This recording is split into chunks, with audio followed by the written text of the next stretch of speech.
Troca de passes de volta, hoje Ricardo Rocha, André Rizek, o papo tá bom aqui, eu tô tomando carrinho da diretora à vontade, que hoje a gente não consegue parar de falar e ela já... Mas bota o joinha aí, ó, nosso garotão, bem feliz, decidindo os clássicos. Eu fui a São Paulo, vocês viram no bloco anterior o vídeo que ele me mandou, né?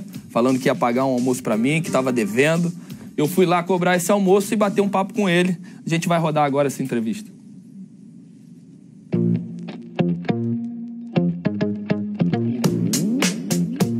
Rizek, meu parceiro, meu companheiro, saudade de você. Mas meu parceiro, uma traíra também, né? Não, por quê? Quando eu cheguei no Corinthians, o jogo tinha 17 anos. Aí eu virei pra ele, bati nas costas dele, depois de alguns treinamentos e depois de ter dado algumas duras. Falei assim, ó, você vai ficar rico, eu vou te ajudar a fazer um monte de gol. Mas depois, quando você tiver cheio de grana, você me dá um capilé, né? Porque quantas vezes eu te deixei na casa de gol? Bastante. Então, aí, de vez em dar 10% pra você, é melhor pagar um almoço. Ele combinou, falou que ia pagar e me trouxe no CT do Corinthians pra comer de graça. Papai é bom, né? Papai é excelente, você vai gostar.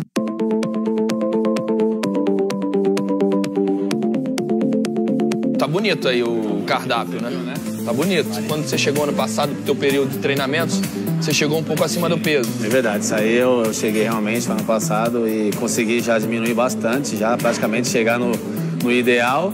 E agora é só manter, né? Então salada tem que sempre ter no prato.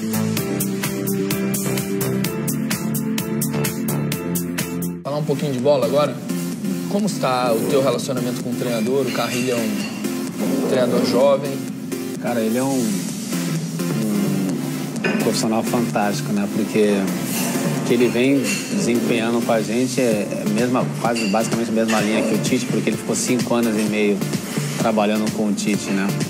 Então é bem parecido mesmo a maneira de conversar com o jogador, a maneira de treinar. É claro que ele tem a personalidade dele, é diferente, mas os trabalhos implantados desde a pré-temporada tá sendo muito legal. E a tua relação com o torcedor? Teve um jogo que você saiu vaiado, foi contra o Santo André? Contra o Santo André. Como você recebeu essas vaias?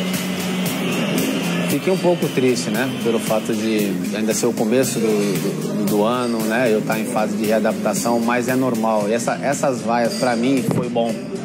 Porque muitas vezes você pensa assim, não, eu sou cria do terrão, a torcida vai ter um pouquinho mais de paciência comigo, mas eu sou um jogador que já rodei o mundo, já tenho uma certa experiência, voltei, né, com uma responsabilidade maior, então a cobrança realmente é grande. Isso fez me despertar e falar, não, agora eu tenho que realmente trabalhar duro mesmo e mostrar que realmente eu voltei para trazer felicidade pro torcedor.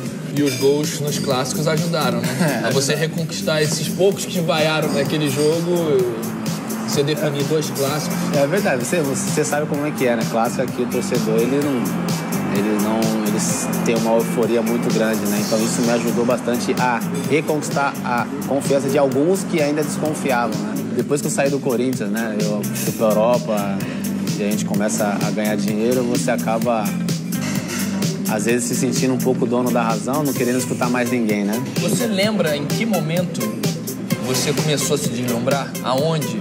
Quando eu saí da Rússia e fui pra Inglaterra. O salário dobrou, as coisas começaram a ficar mais fáceis, acessíveis. Incrível que, assim, eu dentro de campo, eu conseguia fazer ainda meu trabalho da maneira que tinha que ser feito. Ainda rendia. Só que... Você sempre foi um jogador muito forte também, né? A tua questão física te ajudava. Só que vai passando o tempo, você vai continuando naquela vida que você levava, você vai se desgastando. O desempenho dentro de campo, dos treinamentos não são mais os mesmos. Tudo foi questão de segundos, assim, né? De eu pensar, falar, não, peraí, tô jogando tudo por água abaixo, não é possível. Eu tenho que parar com a bebida. Então eu fui tirando aos poucos. Depois do Atlético, ou durante a tua passagem emblemática pelo Atlético Mineiro, tem a Copa do Mundo, Copa das Confederações. Fui bem. Você vai muito bem. Eu lembro foi no primeiro jogo que você entra e faz 2 primeiros jogos. E ali você carimba o passaporte para a Copa do Mundo. Eu, particularmente, eu realizei um sonho de disputar uma Copa do Mundo, né? Mas o que me faz lembrar foi o desastre, né? Que foi, assim, aquele 7-1, que isso ficou marcado. Por isso que ainda hoje eu me motivo ainda mais em treinar, em fazer gols, porque eu ainda sonho em jogar mais uma Copa do Mundo e ser bem sucedido. Em relação à sua participação individual na Copa do Mundo, a gente estava falando que você foi muito bem na Copa das Confederações. Como foi a tua preparação individual para a Copa do Mundo? Particularmente, eu me preparei bem, porque era um sonho para mim, né? Então, desde o momento que eu fui convocado, que saiu a convocação final, eu sempre me preparei, sempre procurei fazer o meu melhor nos treinamentos lá, já na granja. Mas a minha participação nos jogos não foi a que eu esperava, né?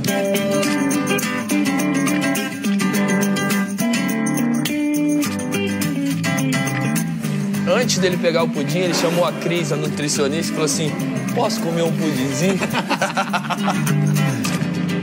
Ô, Ricardo, valeu esse pagamento? Não, isso não existe. Tem que continuar cobrando, né? Tem que continuar. Eu tenho... Deixa eu te perguntar, você tem algum parceiro que faz esse joguinho? Fala que vou pagar um jantar lá em tal lugar. Tá, quem que é? Pode falar? Posso, Juninho Pernambucano. Ah, não. Juninho? Me prometeu um jantar algum dia quando eu for jogar fora, aí foi pra França. Eu quero lá. Aí eu tava ele quer pagar onde? Não, eu queria pagar em Recife. Caranguejo, não, tem um caranguejo bom aqui em casa. Caranguejo não existe, pô. Então ele me deve um jantar, não como de Jô, é lá em Paris que eu quero. Um vinhozinho bom. Não. Vizinho da Borgonha. Da Borgonha é outra coisa, executivozinho, bonitinho, não quero ter problema. Agora ficar dando martelada em caranguejo. Não tem condição, não tem condição. Agora, Rizek, e o Jô? Você acha que ele tem condições de dar uma retomada na carreira? Ele me falou, a gente na edição não colocou, mas ele me fala em voltar à seleção brasileira. Olha, para nível do Campeonato Brasileiro, eu acho que o Jô é um jogador que ainda tem condição de fazer a diferença. Seleção brasileira, a concorrência é muito forte para ele. Ele falou em disputar uma próxima Copa do Mundo. Aí eu acho difícil. Tem Gabriel Jesus... Firmino, o Diego Souza, que está sendo convocado para a função de centroavante. Douglas Costa, Neymar, eu acho que tem muito atacante na frente do Jô. Agora, para consumo interno, eu acho que o Jô ainda é um jogador interessante. Só uma coisa, Rizek, eu acho também, eu concordo com você, mas nenhum com a característica do Jô de dentro de área. Eu também acho que essa camisa, se ele tem idade, essa função o Brasil não tem. Não tem. E se ele tem idade e quer lutar, continue lutando, Jô. Acho que ele deu a volta por cima, tá de parabéns, teve um problema com o alcoolismo, ele mesmo fala com você na entrevista, eu tenho que parar. E na volta do Corinthians, ele fala isso. Eu errei, eu vou mudar. E o Corinthians é melhor, porque aí é a casa dele. Aí onde ele, com 16 anos, eu acho, foi um jogador mais jovem a vestir a camisa do Corinthians e o torcedor tá com ele. Então ele tá feliz. Então, parabéns ao João. E, Rizek, você acha que... Em que momento que ele deu uma desvirtuada na carreira? Você estava falando sobre a possibilidade dele ter sido maior do que ele foi nesse período, né? Ainda tem chance de retomar Ninguém é melhor do que o próprio para falar. Ele te contou ali, era a dúvida que eu tinha. Quando que ele se perdeu? Ele mesmo falou, quando foi pro City, né? Mas ele fala para mim que ele começa a encontrar a beber em Moscou ainda. E aí depois, quando ele vai pro City, ele se deslumbra, ele chegou porque a perder o contrato dele dobra de valor. Ele chegou a perder uma viagem do Inter, em jogo da Libertadores, deu uma festa, amanheceu a piscina cheia de cerveja, ele não foi viajar. Né? Isso é uma coisa séria, problema com bebida é uma coisa séria. E se o próprio fala disso da maneira como ele falou, parabéns pro Jô, e que ele siga a vida dele, parabéns para ele de falar sobre isso. Muito legal, muito legal. O Jô nos recebeu muito bem e abriu o coração. Isso que é legal numa entrevista, né? Mas desarmado, né? Desarmado. Super legal, muito bom. Legal.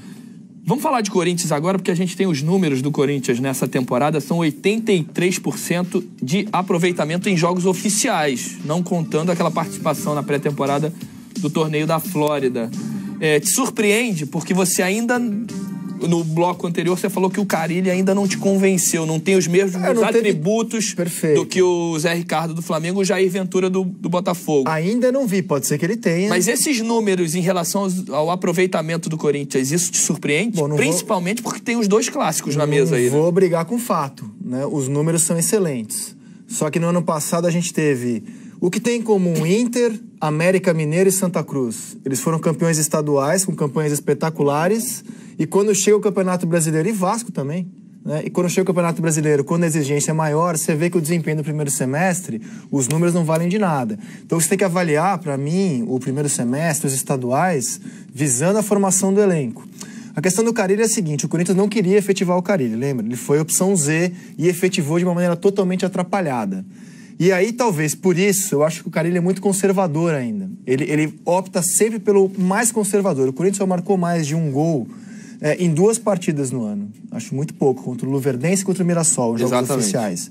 É um time que... E contra o Mirassol ganhou pela diferença de um gol, foi 3-2. E ganhando por 2 gols de diferença só contra o Luverdense. Então é um time que está conquistando pontos, mas quando eu olho a projeção do ano, o rendimento do ano, ainda acho pouco.